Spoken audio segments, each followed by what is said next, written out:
Hi friends, பாருங்கள் எங்கள் ஊரில் நிறைய மழை பெய்யுது. பாருங்கள், இப்படி மழை பெஞ்சா என்ன பண்ணுறது?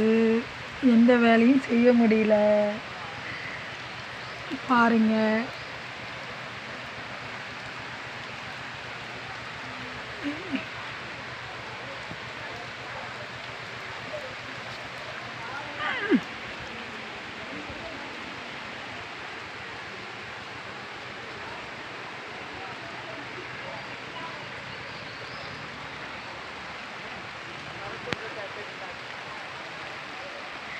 எங்கள் வீட்டுக்காரர் நுரை பீக்கங்காய் செடி போட்டிருக்காரு.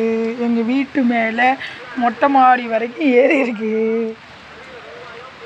பாருங்க, மழையில் என்னால் காட்ட முடியல. பார்த்தீங்களா ஃப்ரெண்ட்ஸ், எங்கள் ஊரில் எவ்வளோ மழை பெய்யுதுன்னு.